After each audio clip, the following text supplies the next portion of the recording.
메타버스 플리토 대표님의 메타버스와 언어인공지능입니다.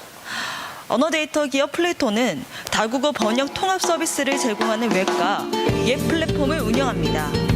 플랫폼에서 언어 데이터를 수집해 텍스트, 음성, 이미지 등과 같은 데이터를 공급하고 각 기업에 맞는 가공 서비스도 제공합니다. 예, 안녕하십니까. 저는 언어 데이터 플랫폼 플리토의 대표를 맡고 있는 이정수라고 합니다. 반갑습니다. 제가 이제 뒤쪽에 강의가 있는데 메타버스 관련하고 또 인공지능 관련하고 이렇게 쭉 하다 보면은 많은 분들이 초반에 이제 메타버스에 대한 정의를 하고 그 다음에 뒤로 나가잖아요. 근데 이제 앞쪽에 강의를 들어보니까 메타버스에 대한 정의를 이렇게 해주셨더라고요. 그러다 보면은 저도 앞에 메타버스에 대한 정의를 써놨는데 이거를 하고 넘어가야 되나 이제 고민을 하게 되는 거죠. 근데 일단은 뭐 간단하게 하고 넘어갈 것 같은데요. 결국에는 이 메타버스라는 것을 설명하면서 사람들이 자꾸 메타버스에 대한 정의를 앞에 넣는다는 거는 이 메타버스에 대한 정의가 아직까지도 사람마다 다 다르다. 그렇기 때문에 내가 생각하는 정의는 이런 거야. 내가 생각하는 정의는 이런 거야. 예전부터 있어 왔다라고 하는데 이 개념 자체를 우리 산업이랑 연결시키면 이렇게 돼. 이 산업이랑 연결시키면 이렇게 돼. 라고 생각을 하기 때문에 초반에 이 메타버스에 관련된 일을 하시는 분들 혹은 연구하시는 분들이 메타버스에 대한 다양한 정의를 갖고 오십니다. 사실 여기 계신 분들이 도대체 메타버스가 뭔가라고 궁금해하실 수 있는데 아직 뭐 전반적으로 정의 자체는 다들 조금씩 차이가 있습니다. 그래서 과거부터 있어 왔지만 현재 들어가지고 뭐 GPU라든지 기술의 발전으로 또 코로나가 터지면서 이런 메타버스라는 개념이 더 확장됐다라고 해서 다들 그렇게 이해를 해주시면 될 것 같고요. 내가 생각할 때 이런 부분도 메타버스랑 좀 연결되지 않았나라는 개인적인 생각이 있을 수도 있잖아요. 그런 부분에 있어서 어떤 사람이 그건 절대 아니야 라고 얘기를 할 수 없는 부분이다 이렇게 생각을 하고 있습니다. 그래서 저는 이제 메타버스와 언어 인공지능에 대한 거를 말씀드리려고 하는데요. 참고로 제가 이거 한번 찾아봤어요. 메타버스와 언어 인공지능이란 주제로 기사가 쓰였거나 아니면은 영상이라던가 강의가 나온 적이 있나를 봤는데 하나도 없었습니다. 예, 참고로 그 해외에서도 하나도 없었고요. 참고로 메타버스와 인공지능은 정말 많이 있습니다. 근데 메타버스와 언어 인공지능은 없습니다. 뭐 말장난 아니냐. 메타버스와 인공지능 안에 언어 인공지능이 들어가기 때문에 전반적으로 메타버스와 인공지능만 있고 메타버스와 언어 인공지능은 없는 게 아니냐라고 생각하실 수도 있어요. 근데 실제로 메타버스와 인공지능에 대한 기사를 보시거나 아니면 강의를 들으시면 언어 쪽인 내용은 빠져 있습니다. 일반적으로 우리가 아는 인공지능이 그냥 메타버스와 연결이 되는 부분이고요. 아까 아크릴 대표님께서 AI 하면은 번역이란 걸 사람들이 가장 많이 떠오른다고 하는데 이상하게 메타버스와 인공지능을 얘기할 때는 번역이란 것도 많이 빠져 있습니다. 그런데 이 번역이란 게 들어가면은 혹은 이 번역이라는 게 언어라는 게 빠지면은 이 메타버스가 왜 완성이 되지 않고 또 어떤 게 이 불균형하게 되는지에 대해서 일단 좀 설명을 드리려고 하고요. 이 이미지는 뭐 아시겠지만 그 페이스북에서 본인들의 사명을 메타로 바꿨을 때 이 사람들이 모여서 서로 가상 공간에서 회의하는 그 영상입니다. 영상의 커트인데요. 자기가 이런 사람으로도 올 수가 있고 저런 사람으로 올 수가 있고 뭐 어떤 상황이 있던 간에 다 모여서 서로 회의를 할 수가 있다. 사람들이 보고 와 이제 미래가 되면은 저렇게 되는구나. 뭐 우리 어렸을 때 영화를 보거나 이런 데도 뭐 충분히 나왔던 거죠. 그런데도 또 이제 기업에서 또 우리가 멋있는 기업이라고 생각하는 페이스북에서 사명까지 바꿔가면서 저까지 했구나 라고 하는데 곰곰이 생각해 보면은 약간 궁금한 게 있습니다. 이거 영상 혹시 보신 분 계신가요? 영상 보셨나요? 이 영상 다 영어로 얘기하거든요. 본인들끼리 영어로 해야 합니다. 여기서 이런 궁금함을 가질 수가 있겠죠. 영어를 모르는 내가 한국에서 접속하면 나는 저기서 무슨 말로 얘기를 해야 되나? 당연한 궁금증이겠죠. 그런데 거기에 대한 의문은 저희가 던지진 않습니다. 왜 던지지 않냐? 당연히 언어 인공지능은 금방 나와가지고 우리의 언어를 금방 해결시켜 줄 것 같다는 생각이 들기 때문이거든요. 우리는 그런 생각을 이미 수십 년 전부터 했는데 아직까지 왜 그런 현실이 오지 않았는가에 대해서도 간단하게 말씀드리려고 합니다. 그래서 아까 교수님께서 이렇게 4개로 나누는 거를 싫어한다라고 하셨는데 뭐 그럴 수도 있습니다. 왜냐하면은 이것도 뭐 제가 나눈 건 아니고요.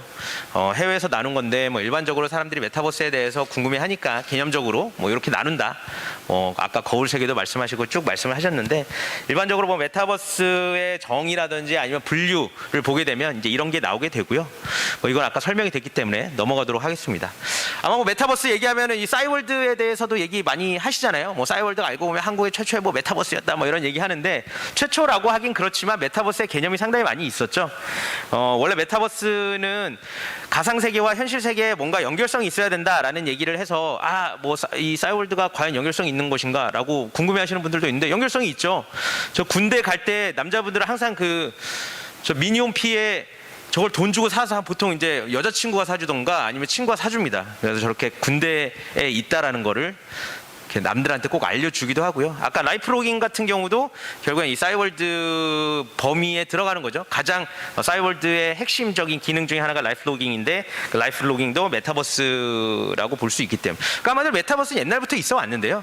그게 이제 경계가 없어지고 서로 아까 분류가 나눈 것들에 대한 경계가 없어지고 이게 또 현재 들어와가지고 코로나 때 가상 세계에 대한 관심이 많아지면서 지금 와서 그 개념 자체에 사람들이 관심을 갖는 거고요. 이 개념을 정하는 기업들이 있습니다. 왜 그 개념을 정하냐? 그게 돈이 되기 때문이거든요. 이게 원래는 이렇게 모호한 개념을 딱 정해놓으면은 뭔가 거기에 대해서 우리 회사가 선구자인 것 같고 그 다음에 그걸 통해 가지고 뭐 여러 가지의 상품을 제시를 하면서 그걸 통해 또 수익을 창출할 수 있기 때문에 그런 것들이 또 각각의 기업에서 이렇게 쭉 나오게 되는 거죠. 뭐 요즘에는 이게 이제 제페토의 그 기업과 콜라보 이미지를 갖고 왔는데요. 뭐 이런 걸 보면은 이제는 더 많이 현실화가 됐죠. 그래서 뭐 이렇게 됐던 게 과연 옛날에 뭐 싸이월드는 아이디어가 없어서 못했던 거냐? 그런 건 아니고 뭐 요즘에 들어서 기술의 발전이 많이 된 것 때문에 이런 것들이 좀 더 자연스러워졌고요.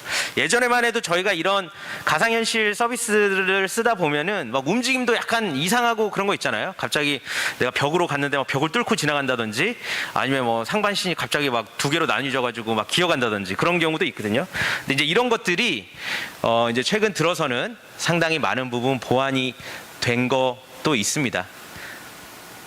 그래서 뭐 매튜 볼이라고 메타버스 쪽에서 이제 유명한 투자자죠. 유명한 투자자가 뭐 메타버스가 과거와 지금 현재에 무슨 차이가 있냐, 또 게임 우리가 진짜 현실처럼 느껴지는 이 게임 같은 거, 옛날에 뭐 총 쏘는 게임 이런 거 같은 슈팅 게임 이런 거는 과연 그러면 가상현실인데 메타버스냐 아니냐 뭐 이런 거에 대해서 사람들이 갑론을박을 하다 보니 본인이 볼 때는 뭐 이런 식으로 디지털 실제 세상 뭐 프라이빗 퍼블릭 네트워크 개방형 폐쇄형 플랫폼에서 언제 어디서나 이루어져야 한다. 그러니까 한마디로 연결이 되어 있어야 한다라고 얘기를 했고요.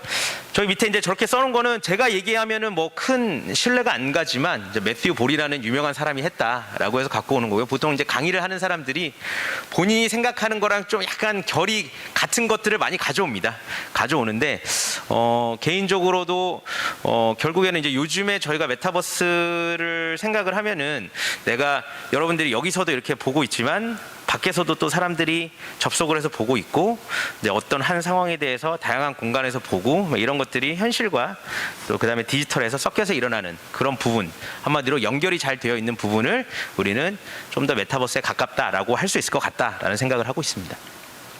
그래서 메타버스와 인공지능이 왜 중요한가 이렇게 보면 될 것 같아요. 아까 싸이월드와 그 다음에 제페토를 제가 비교를 해드렸는데 메타버스, 그러니까 인공지능이 되게 정교화됐기 때문에 메타버스를 좀 더 예쁘게 만든 거라고 생각을 하시면 될 것 같습니다. 메타버스는 과거에도 있었지만 예전에 좀 이렇게 부자연스러운 게 있었죠.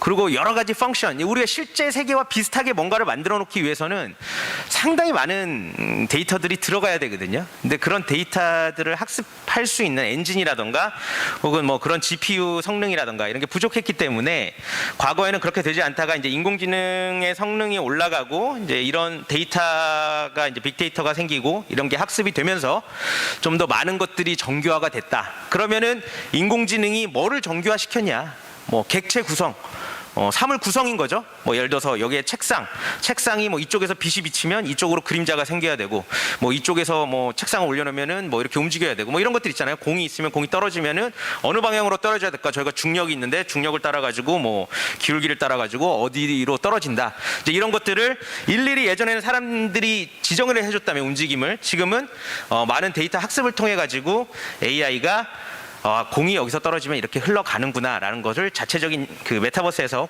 구현을 할 수가 있는 게 되겠죠. 뭐 사람이나 사물의 동작도 마찬가지입니다. 내가 말을 할 때 근육의 움직임이 어떻게 움직이는지, 뭐 혹은 뭐 치아나 혀의 움직임이 어떻게 되는지, 혹은 사람과 사람이 서로 만났을 때 그 사람들의 뭐 복장이라든지 이런 거에 대한 움직임이 어떻게 되는지, 이제 이런 것들이 뭔가 어색하게 보이는 게 아니라 우리가 수많은 데이터를 입력시켜 주면서 그걸 통해서 조금 자연스러워진다라고 생각을 하시면 될 것 같아요. 아직도 뭐 인공지능 하면은 되게 어려워하시는 분들이 있는데요.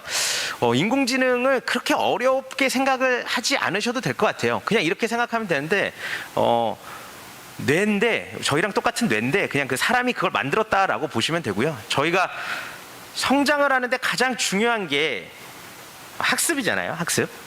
그렇기 때문에 요 인공지능도 계속 학습을 하면서 정교화되는 거라고 생각을 하시면 될 것 같아요. 사실 그렇게 하다 보면은 앞으로 인공지능이 어떻게 발전할 것인가에 대한 그 예측을 할 수가 있거든요. 학습이 가능한 부분은 인공지능 쪽으로 충분히 발전할 수가 있습니다. 뭐 그게 자율주행일 수도 있고요. 뭔가 내가 어떤 행동을 통해 가지고 학습을 할 수 있다. 그러면은 그게 인공지능으로 대체될 가능성이 상당히 높다라는 거죠. 특히 이게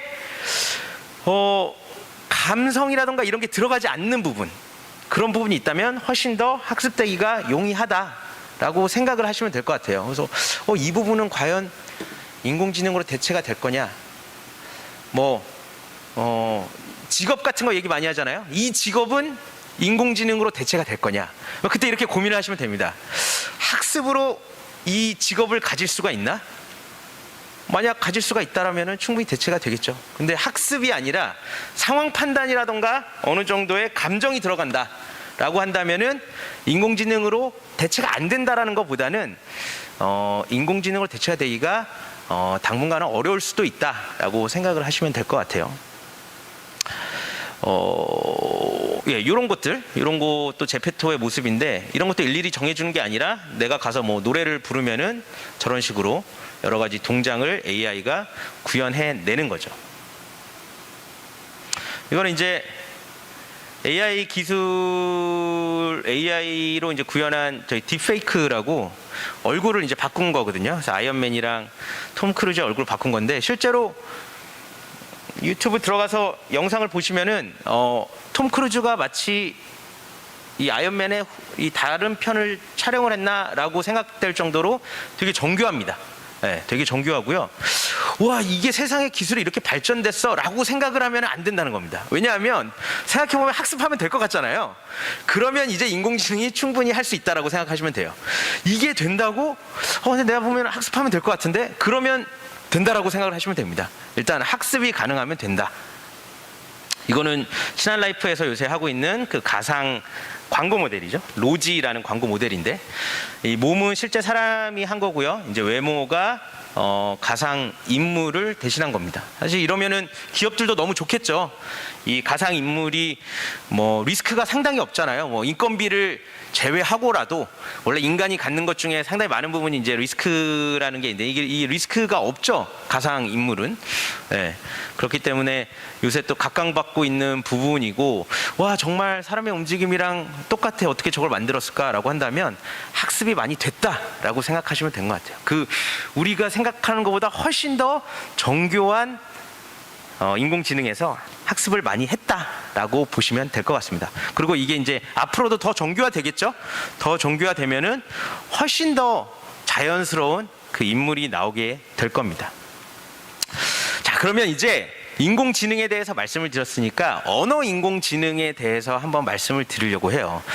메타버스, 우리 가상현실에서는 당연히 언어 인공지능도 중요합니다. 이 언어 인공지능이라고 한다면 언어 인공지능이 뭔가요? 뭐 여러 가지가 있을 수가 있는데요. 일단은 채팅할 때 내가 얘기를 할 때 이 사람이 어떤 답을 할지 이런 부분도 언어 인공지능이 될 수 있고요. 그 다음에 글을 쓰는 거, 자동으로 글을 써준다든지 자동으로 뭐 요새 시도 짓는다고 하고 그 다음에 기사도 써주고 이러거든요.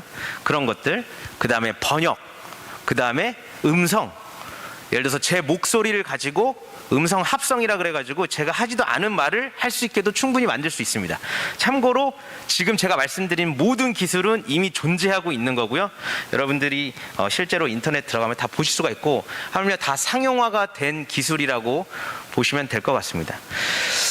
저희가 이제 주만지라는 영화인데 이거 보시면은 이 캐릭터가 나와요. 이 캐릭터가 우리 이제 NPC라고 뭐 이제 게임을 좋아하시는 분들은 알겠지만 논 플레이어 캐릭터라고 게임의 그 플레이어가 아닌 그냥 게임 내에 존재하는 인물들입니다. 근데 우리가 뭐 아까 제페토라든지 여러 가지 이런 메타버스 서비스를 쓰다 보면은 내가 현실에는 없지만 그 메타버스 안에서는 집사를 한 분 두고 싶다 이렇게 생각을 할 수도 있잖아요.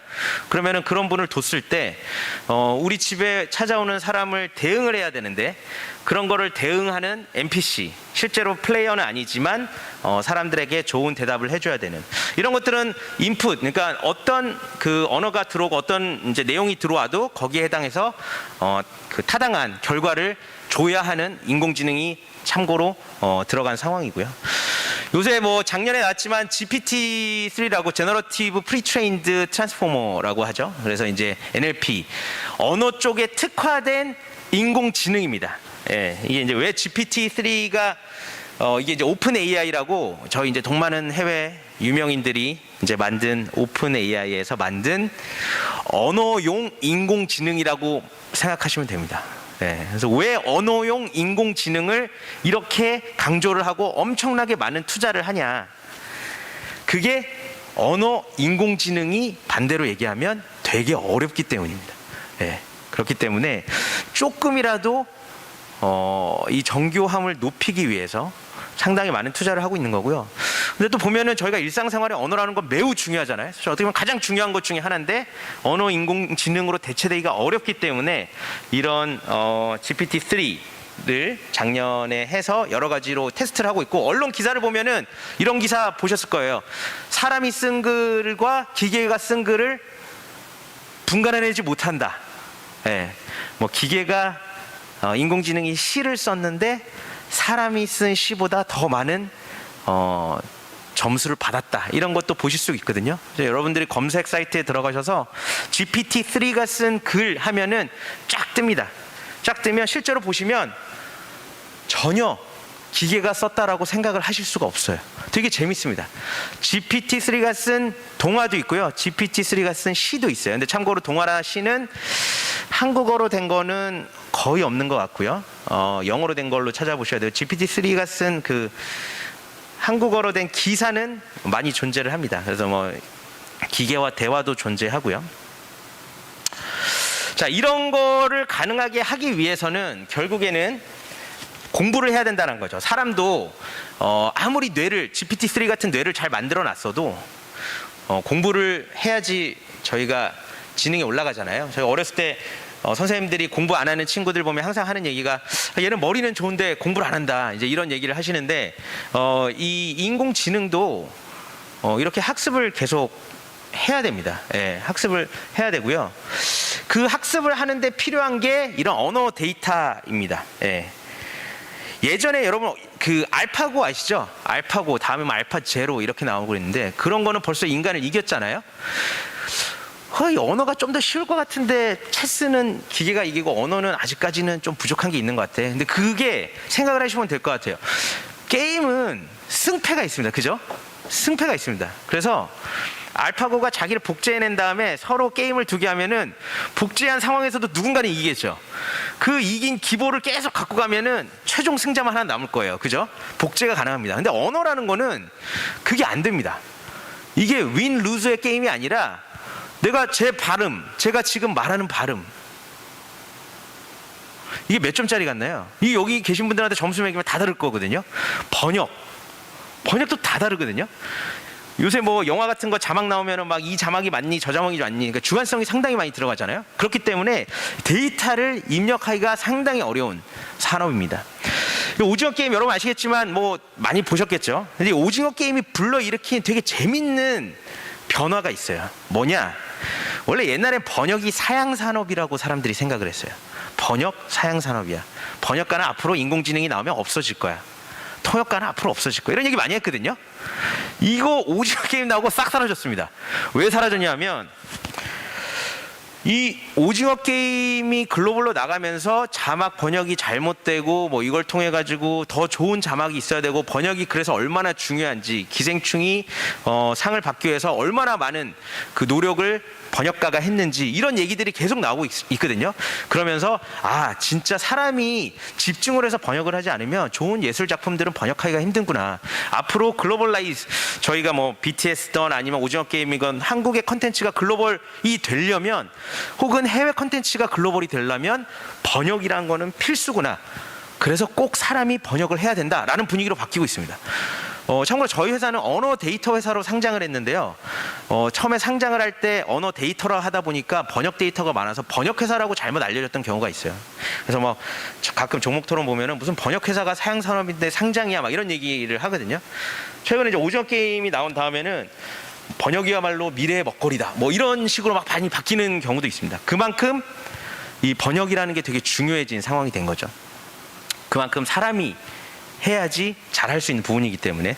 그래서 이런 것들을 통해서 저희가 데이터를 받아서 학습을 시켜야지만 우리가 쓰는 뭐 언어 인공지능 번역기죠, 우리 MT라 그래, 머신 트랜슬레이터 자체가 상당히 좋아지게 되는 거죠. 아까 다시 페이스북의 이 회의 장면으로 가면은 과연 이게 공간이 없다라고 해결이 된 글로벌 회사일까요? 혹은 글로벌 플랫폼일까요? 저희 페이스북 자체도 사실은 글로벌 플랫폼이잖아요. 그런데 여러분들 보시면 한국 사람들은 한국 사람끼리 모여 있고요, 외국 사람들은 외국 사람들끼리 모여 있어요. 그냥 공간만 글로벌이지 다 이렇게 모여 있거든요. 한국에서 BTS가 무슨 글 쓰면은 가장 많이 달리는 댓글이 누가 이거 나를 위해서 영어로 번역 좀 해줘, 혹은 일본어로 번역 좀 해줘, 이렇게 돼 있습니다. 그러다 보니까 이제 저 번역이라는 버튼을 붙여놨거든요. 저 잘 안 됩니다. 왜 안 되냐면 저희가 소셜 미디어에다 글을 쓸 때는 은어라든지 슬랭이라든지 말줄임표를 엄청 많이 쓰거든요. 그렇기 때문에 실제로는 저게 잘 안 돼요. 지금 그러니까 저런 텍스트에서도 잘 안 되는데, 실제로 그게 메타버스 상으로 옮겨지게 되면은 사실 사람과 사람 간의 소통이 아무리 인공지능이다 하던들 자연스럽게 될 수 있을까? 이걸 한번 고민을 해 보셔야 될 것 같습니다. 저희가 메타버스 상에서는 물건도 팔고 이러니까 중동에 있는 어떤 사람을 만나서 네가 신고 있는 신발 괜찮더라, 이거 어디서 산 거야? 라고 물어볼 때 중동에 있는 친구가 그걸 아랍어로 이해할 수 있는 상황이 돼야 되거든요. 제가 음성으로 얘기했을 때. 근데 과연 그게 잘 전달이 될 수 있을까? 참고로 이게 모든 게 완벽해지려면 말투, 또 제 목소리가 나와야 됩니다. 저는 남자인데, 혹은 제 캐릭터는 남성인데 번역을 해가지고 기계가 나오면 여성으로 나오게 되고, 혹은 아이인데 어른으로 나오게 되고, 이러면 안 되잖아요. 지금 저희 여러분들 번역기 쓰다 보면은 그 TTS라고 텍스트를 음성으로 얘기해 주는 거 보면은 가끔은 나랑 전혀 다른 말투와 목소리로 나가게 되는 경우들이 있거든요. 그렇기 때문에 실제로 이게 메타버스상에서 완벽하게 돌아가기 위해서는 이런 것들도 다 학습이 돼야 됩니다. 근데 여기서 중요한 게, 이거는 범용적으로 학습시키기가 힘들어요. 여기 있는 사람들 목소리를 다 모아가지고 하나의 목소리를 내기가 힘들잖아요. 내가 메타버스상에서 내가 행동하면 내 목소리만 학습해가지고 내 말투로 나와야 되는 상황인 거죠. 그래서 앞으로 언어 인공지능은 이제 이렇게 바뀌게 됩니다. 이렇게 될 수밖에 없어요. 지금은 범용 번역기, 여러분 뭐 사이트 들어가면 번역기 하나 있잖아요. 그 다음에 분야 특화 번역기, 뭐 의료 쪽에 특화된 번역기, 그 다음에 기업 특화 번역기, A라는 기업에 특화된 번역기, 마지막에는 하이퍼 퍼스널리제이션, 초개인화 번역기. 내 말투와 내 음성과 내 사투리를 그대로 담고 있는 번역기가 나와야지 이게 메타버스 상에서 아까 말씀드렸던 현실과 가상을 계속 연결할 수 있는 그런 상황이 될 수 있습니다. 그렇게 하기 위해서는 결국에는 또 데이터 수집이 이제 중요한 상황입니다. 근데 이 데이터 수집은 되게 방대한 데이터, 언어란 건 방대한 데이터가 있지만 초개인화가 되기 위해서는 한 개인의 데이터를 계속 수집을 해야 되는 부분들이 있어요. 그렇기 때문에 실제로는 상당히 어렵다고 볼 수가 있습니다.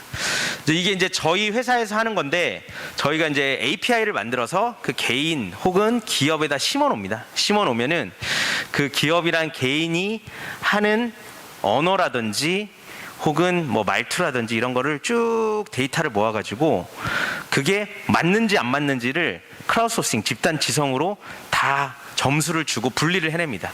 그렇게 한 다음에 학습을 시키는 건데요. 이게 이제 저희가 모바일을 쓰는 이유가 점수를 주는데 그 점수를 주는 사람들이 한 공간에 모여가지고 점수를 주기가 힘들잖아요. 그렇기 때문에 다양한 위치에서 언어에 대한 그 점수를 주게 만드는 거죠.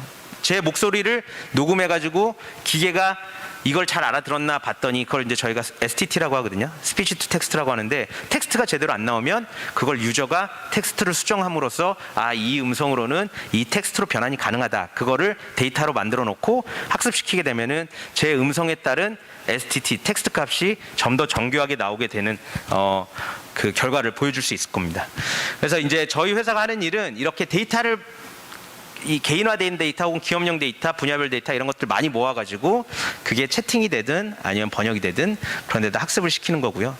이거 보면은 하나에서 나온 텍스트, 뭐 안녕하세요라는 이 음성이 엄청나게 많은 그 데이터로 바뀝니다. 안녕하세요를 번역을 하면은 뭐 곤니찌와가 되고, 곤니찌와를 누군가가 손글씨로 쓸 수도 있겠고, 그 곤니찌와는 또 그 지역의 사투리별로 음성으로 나뉠 수가 있겠고, 어른 아이의 음성으로 나눌 수가 있고, 뭐 여성 남성의 음성으로 나눌 수가 있겠죠.